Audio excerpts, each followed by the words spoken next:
Euh, Avant de commencer, je voudrais remercier beaucoup Bernard et Caroline, comme toutes les années, pour le travail immense qu'il fait.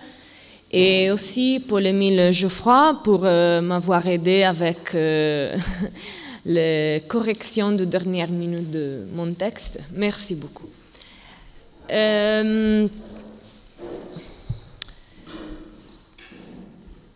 Pardonnez-moi pour lire ce texte de l'ordinateur, mais je n'ai pas eu le temps de l'imprimer, donc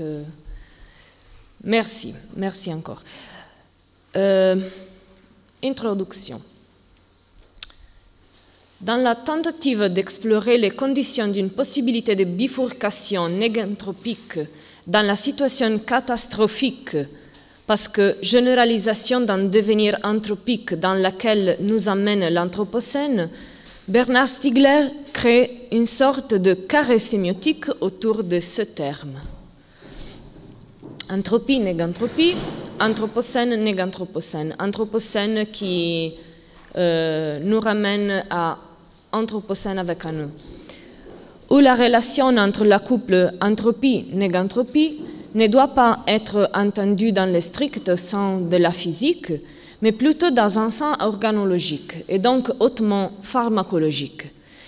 Ça signifie que entropie et néganthropie ne sont pas opposées, mais plutôt qu'elles constituent une dynamique de tendance dont l'une ne peut jamais annuler l'autre, mais seulement la renverser par intermittence,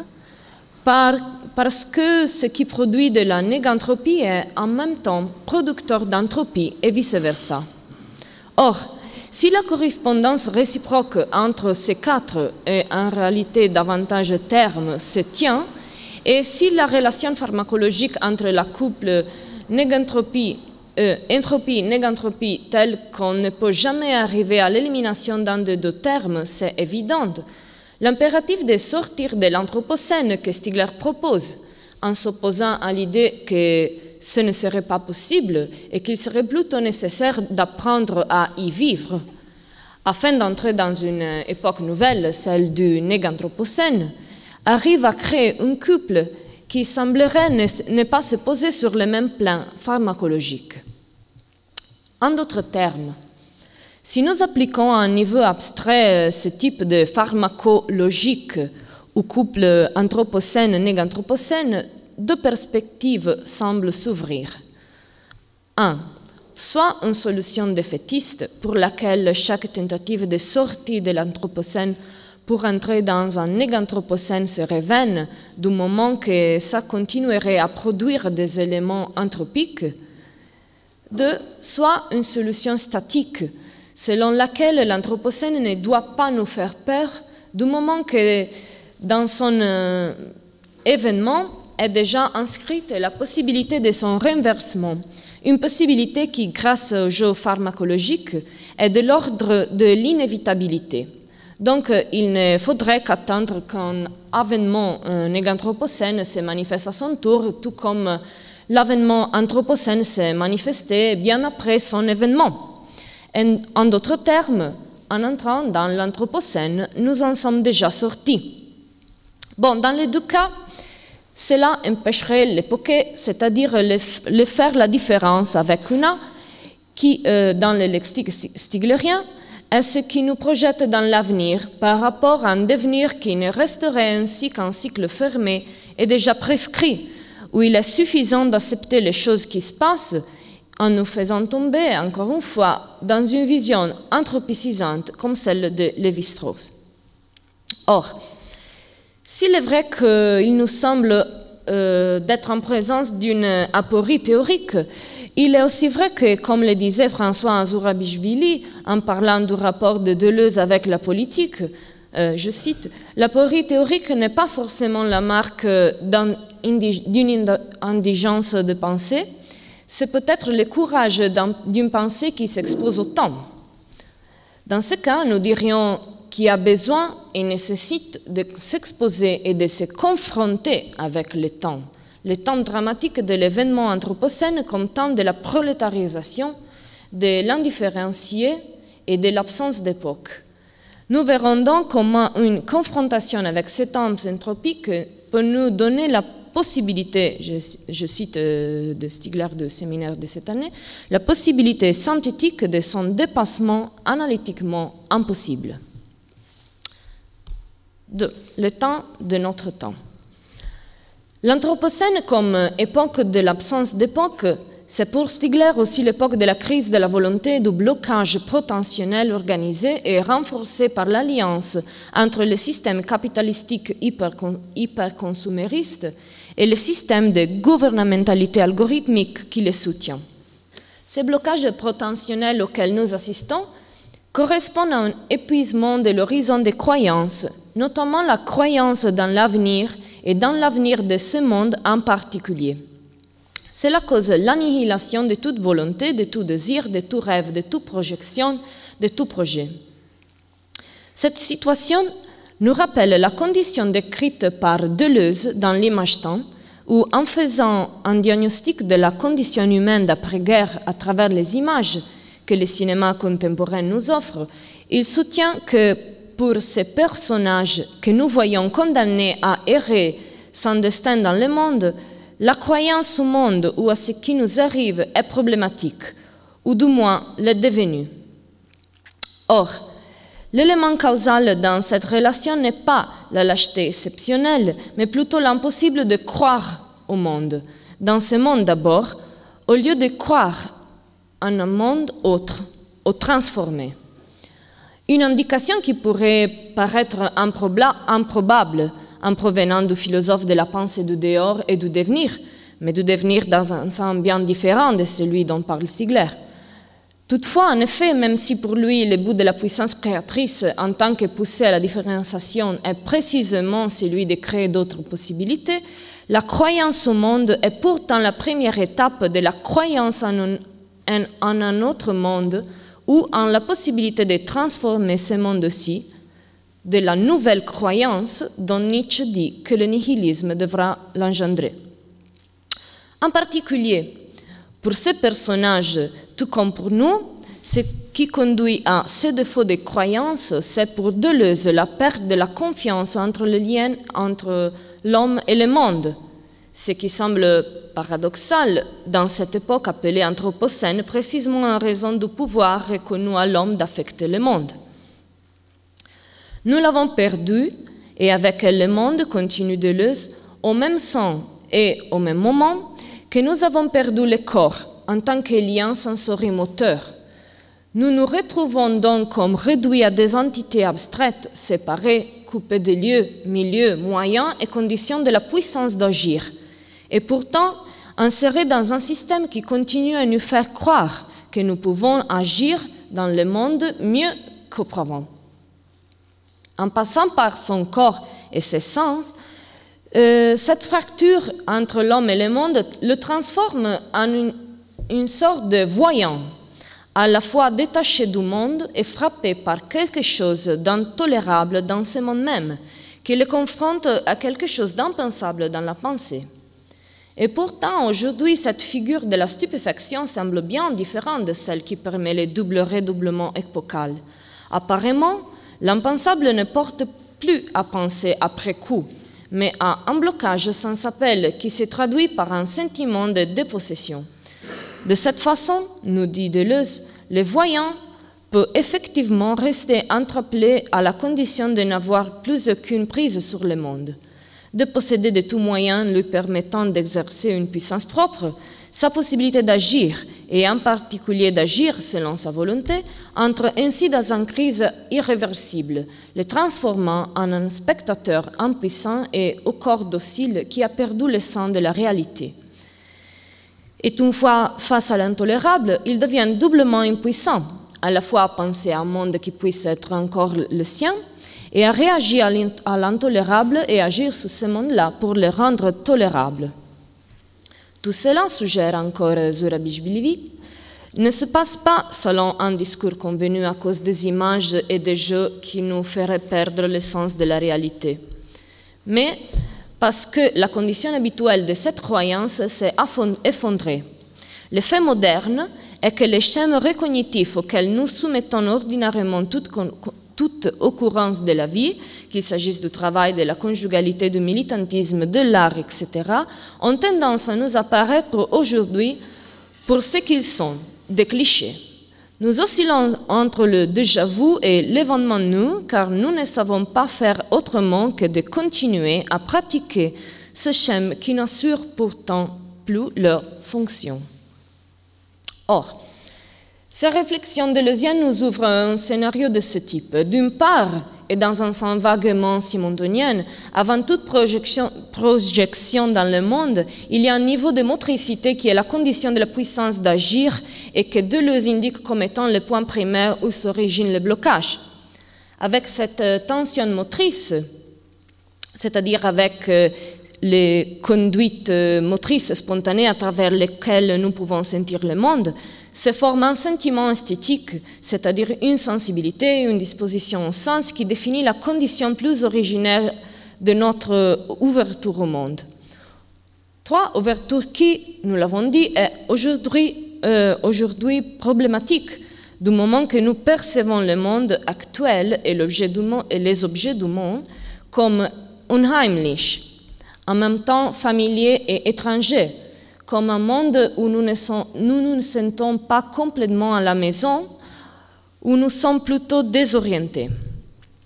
4. Dans cette situation insoutenable, notre capacité d'agir se trouve désorientée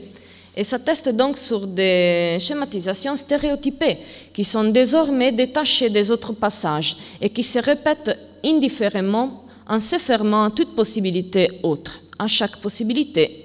de différence. Donc, tout en considérant que la différence se peut considérer à la Stigler comme un agencement de rétention et de protention transformé par les rétentions tertiaires,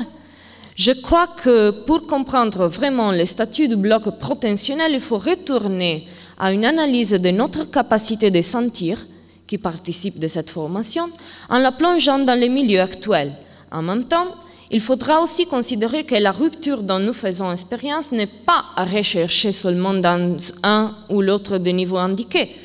mais se crée précisément dans leur relation entre images et mécanismes de rétention, schèmes et projections, écologie du milieu et protension. C'est donc sur les modifications de la sensibilité et de la perception du monde dans le contexte actuel, celle de l'ubiquitous computing et de la gouvernementalité algorithmique, que je m'apprête à réfléchir un peu.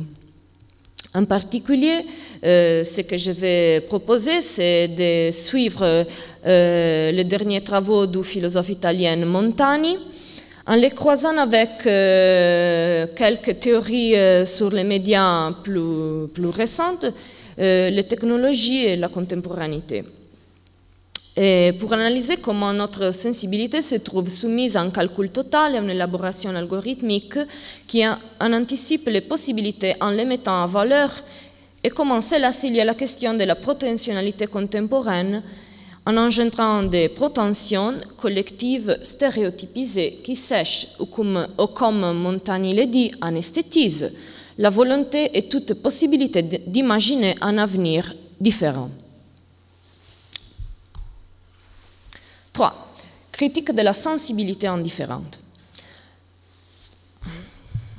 La question de la... l'image, c'est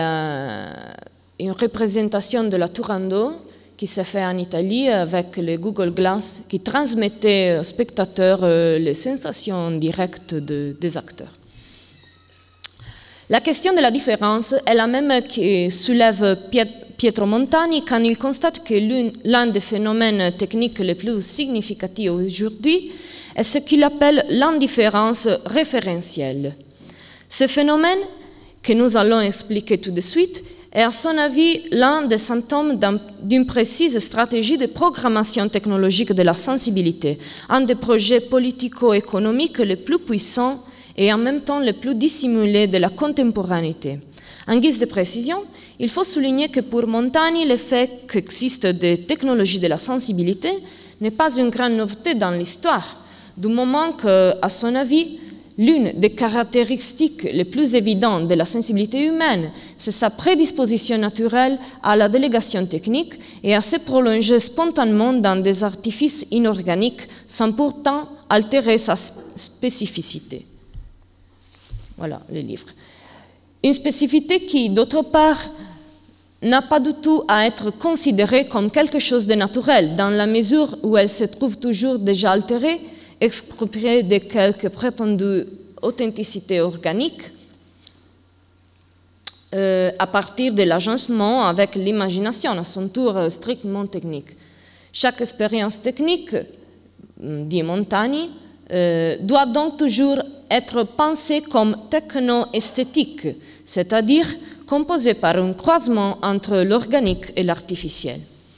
Or, le problème de l'indifférence référentielle est un désordre qui peut être provoqué par la modalité contemporaine de relation entre la sensibilité et les dispositifs technologiques qui se croisent avec elle. Cette modalité, qui s'atteste désormais par un excès de délégation, tend, selon Montani, à provoquer une certaine déshabilitation ou désactivation des prestations sémiotiques de la sensibilité, qui, dans un milieu associé, garantissent constance et plasticité de la référence au monde externe. Et la schématisation du monde inscrite dans la plupart des dispositifs a un pouvoir colossal de s'imposer grâce à celle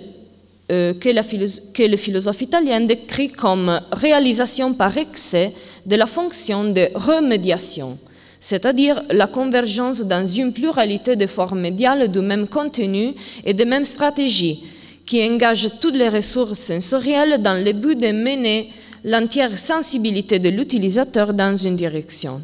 notamment un produit de marché.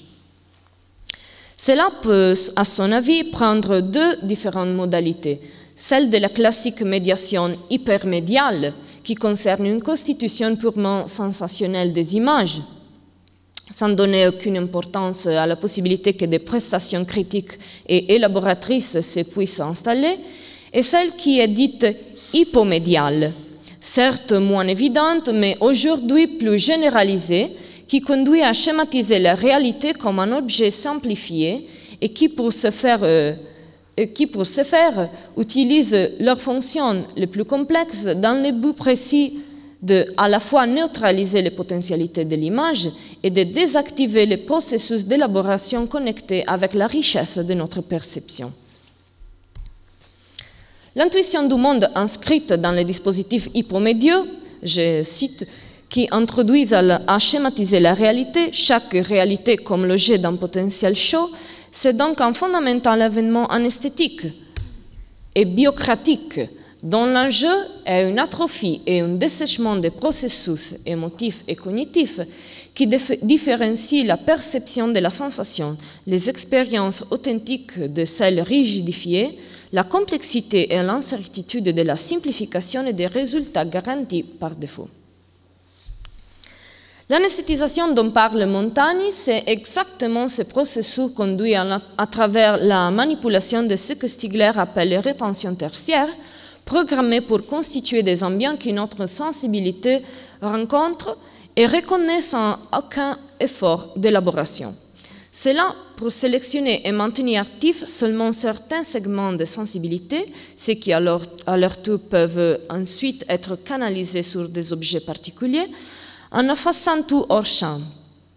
Une sélection que Montani appelle chirurgicale, de la même façon que l'on dit chirurgicale certaines opérations militaires. Ce processus conduit à une soi-disant optimisation de l'esthésie, soit dans le sens qu'elle est rendue plus attentive aux segments de données considérés pertinents dans une immense molle de données informatives, soit dans le sens qu'étant insérée dans un milieu fait d'éléments préprocessés et à leur tour optimisés pour ne demander aucun effort d'élaboration, elle peut immédiatement s'orienter vis-à-vis des énoncés interprétatifs déjà donnés et gagner temps et vitesse. Voilà comment une vision totalement indifférente du monde s'inaugure, d'une part, l'intonation de rétention tertiaire au régime d'indifférence prescrit des types de jugements sur ces rétentions qui tendent à désactiver chaque relation avec le réel afin de promouvoir leurs critères autoperformatifs. D'autre part, dans la coïncidence de l'élément d'esthétisation superficielle, excitation spectaculaire, avec une substantielle anesthétisation de fond, indifférence référentielle, ce qui s'en trouve compromis, c'est la possibilité d'élaborer une véritable expérience de ce qui nous est offert, du moment que l'engagement émotif peut se développer dans un discours partageable seulement grâce à une intervention réflexive significative. Le monde,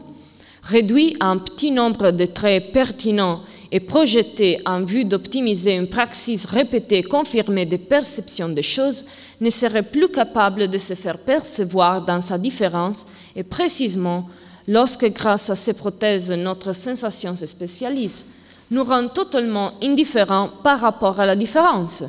ne nous surprend plus. L'aspect biocratique que Montaigne souligne et qu'il décrit comme exploitant cette dimension bioesthétique réside dans cette pratique de circonscrire et produire les sentiments que nous avons en commun et ensuite de cristalliser ces sentiments dans des pratiques particulières, hyper investies.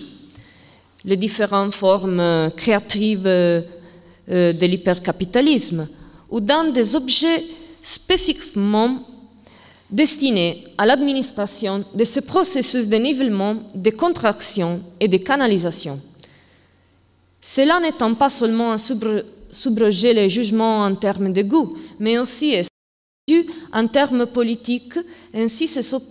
s'opère la production de consensus et de crédit social, ainsi est permise la formalisation juridique de décisions politiques fondées exclusivement sur un sentiment inélaboré,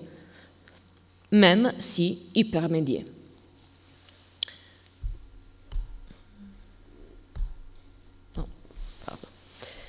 Ce caractère hypermédié de la sensibilité contemporaine est le même que celui souligné par Hansen, qui pourtant, dans l'action des dispositifs de la sensibilité, ne reconnaît pas une exacerbation du concept classique de remédiation, mais plutôt une inhabituelle médiation totale.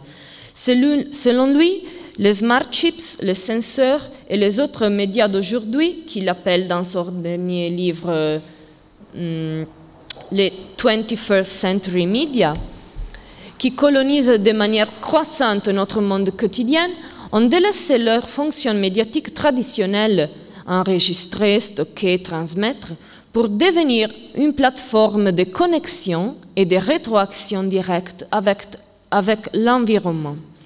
Ce type de connexion implique des opérations techniques auxquelles l'expérience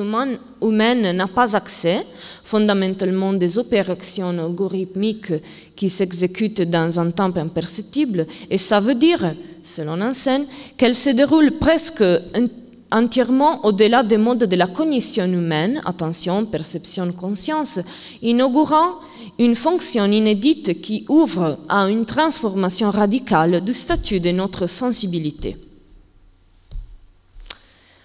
Je cite, « Pour la première fois dans notre histoire, et très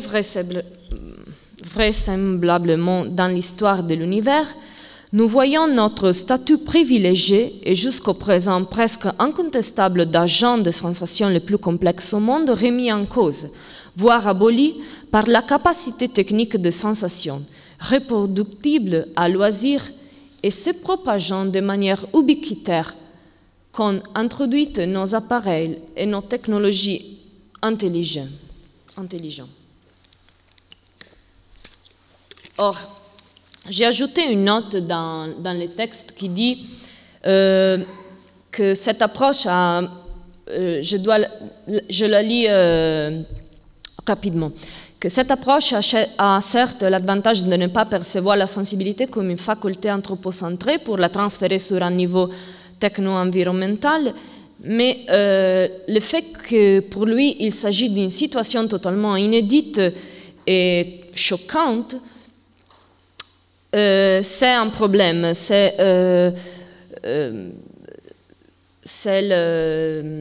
l'évidence du fait que il n'arrive pas à penser comme Montani le fait, le niveau esthétique comme toujours déjà techno-esthétique. Et de plus, la conclusion à laquelle il arrive après ces réflexions, c'est plutôt que la technique est ce qui nous fait apercevoir ce qui est pour lui la condition originaire de notre sensibilité, c'est-à-dire environnementale. Une condition que ce n'est pas une condition technique, mais c'est une condition qui confond le niveau individuel avec celui collectif et du milieu. Bon, je vous laisse lire la note plus précisément et je continue. Mais pour Hansen, c'est précisément dans la mesure où ces médias excèdent les limites temporelles de la perception sensible, se situant dans un présent opérationnel auquel nous n'avons pas d'accès conscient, dans lequel notre volonté ne peut pas nous guider, qu'ils peuvent étendre l'expérience. Parce que la médiation de notre conscience, qui nécessite le temps long de la réflexion, peut être maintenant remplacée par une médiation algorithmique beaucoup plus rapide qui accroît le pouvoir de notre sensibilité, nous faisant gagner la possibilité de recueillir les événements au niveau microtemporel de leur avènement, même si à un niveau inconscient,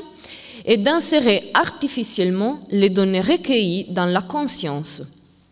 Même dans ce cas, il s'agit d'une manière beaucoup plus rapide de celle soi-disant organique d'apprendre, donc extrêmement optimisée en vue d'influencer et de moduler les comportements futurs. Curieusement, cela signifie donc pour Hansen un renforcement de notre sensibilité, même s'il faut en passer par le sacrifice initial de notre faculté individuelle de percevoir consciemment, qui est d'abord bien compensée par la conséquente sensibilité diffuse à la gentilité distribuée, au mieux environnementale, du milieu qui nous permet d'accéder à un monde inconnu. Ou mieux, si nous pouvons comprendre qu'à travers les technologies, une énorme quantité de données précédemment invisibles sera disponible, on ne peut pas comprendre comment cela peut en général constituer un moyen pour rendre les actions plus aisées, intensifier l'expérience et rendre la connexion avec le milieu plus profonde. La vitesse, l'absence de conscience de la sensation nous ramène plutôt au type de sensation inélaborée dont parle Montani et bien sûr à ce que Stigler disait déjà il y a 10 ans. La possibilité de sentir va bien au-delà de la simple sensation. Elle a besoin d'un passage à l'acte, à la perception, qui n'est jamais une simple réception, mais plutôt un rendu. Ici, j'ai mis une longue note aussi, mais je crois le temps de la lire. Et la supposée ouverture majeure aux stimuli que la technologie permet ne nous rend pas forcément plus sensibles à la différence, à la contingence et à l'imprévisibilité du monde et du milieu. De plus, face à la question de la disponibilité indéfinie, il faudrait se demander de quel type de données il s'agit. Sont-ce vraiment des données sur le monde, des données de la sensibilité, ou plutôt des données sur la sensibilité que nous allons recueillir? Hansen dit que cette double valence des données est une spécification particulière des médias du XXIe siècle, révélatrice du fait que ces médias ne sont plus adressés aux humains, mais atmosphériques, c'est-à-dire qu'ils impactent le niveau environnemental de sensibilité avant de et comme condition de l'expérience humaine.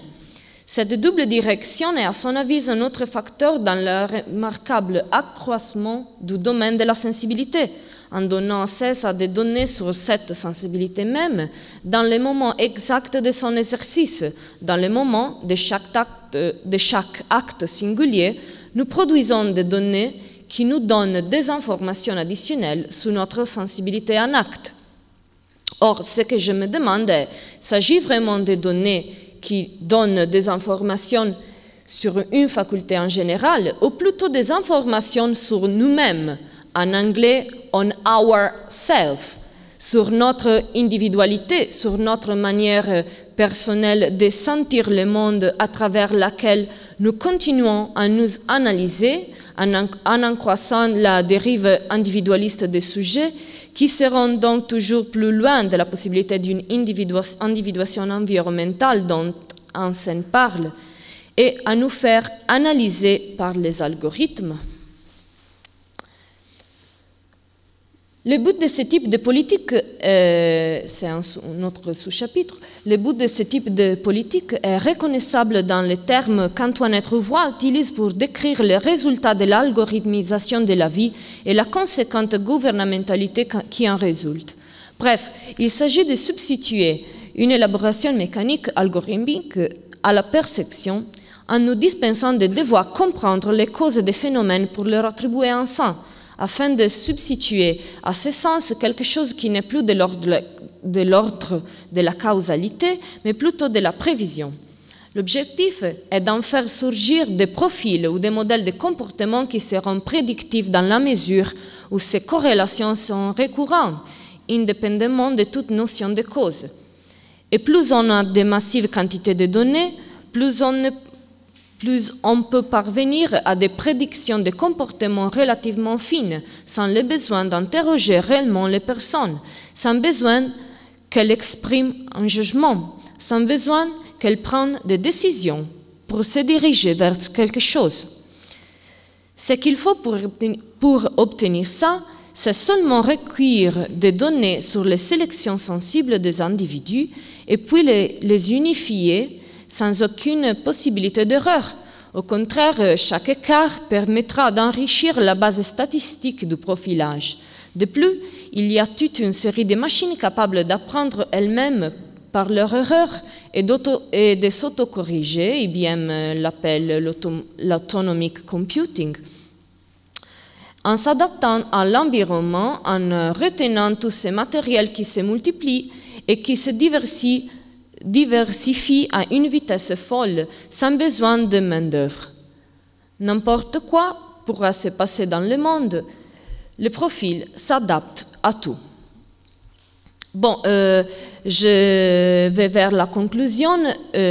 avec un dernier chapitre qui s'appelle « Sortir de l'Anthropocène ». Interrogatif.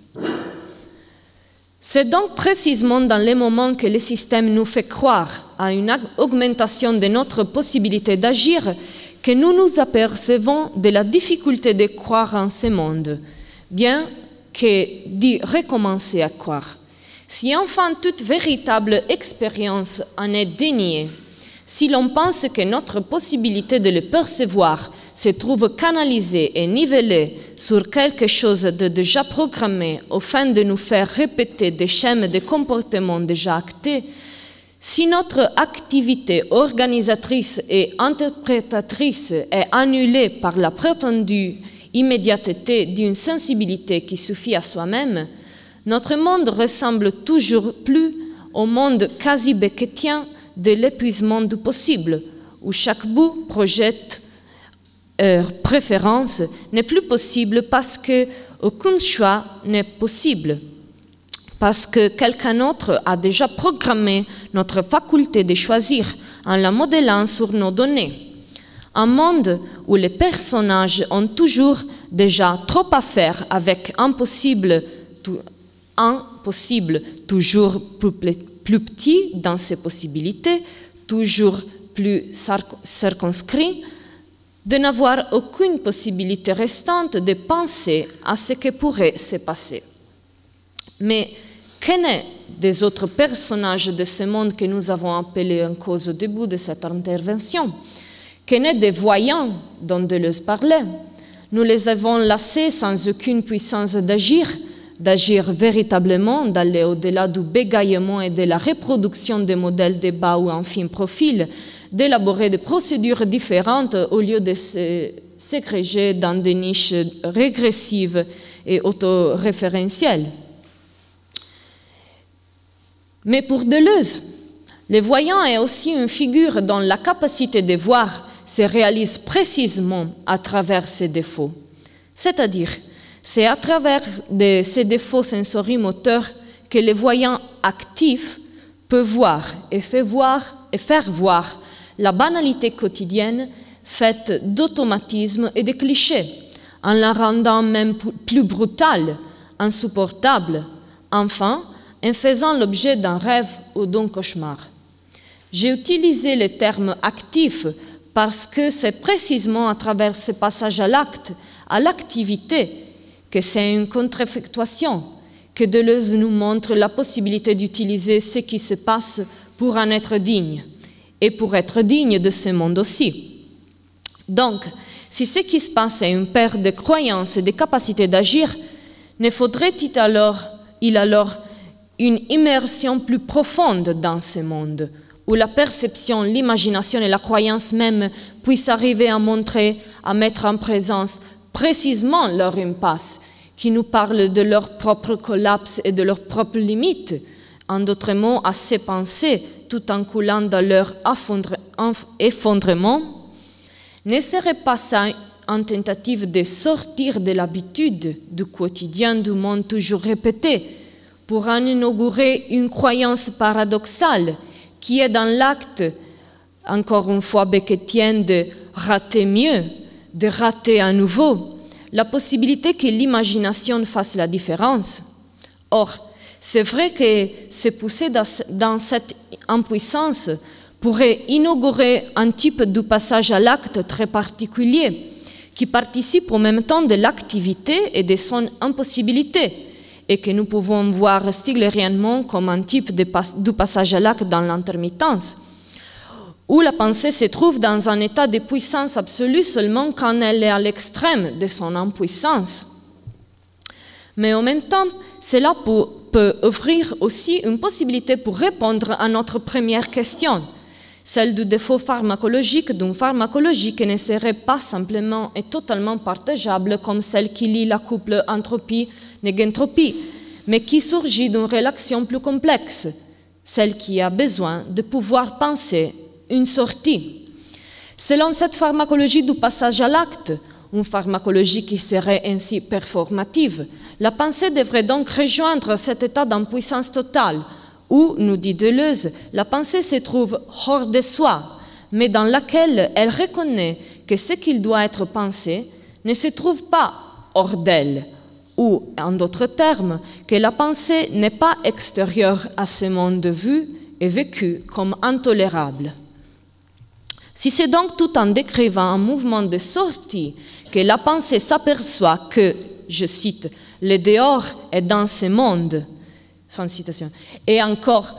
que c'est en affirmant une extériorité radicale qu'elle affirme en même temps en dedans, penser qu'on ne peut pas sortir de quelque chose, par exemple de l'Anthropocène, ne serait pas se situer encore comme spectateur impuissant qui reste fermé dans sa position extérieure au monde, de laquelle il est capable d'en voir l'intolérabilité et de la voir mieux que jamais, de la position plus parfaite grâce à son détachement des choses,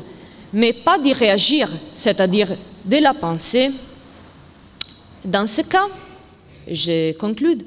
penser à une sortie de l'Anthropocène pourrait alors correspondre à penser ce, et je cite Deleuze toujours, dehors, à penser ce dehors plus interne de chaque dedans, et à chercher cette sortie comme pensée et croyance de l'impensable, de l'impossible, de l'incroyable, et je cite pour terminer,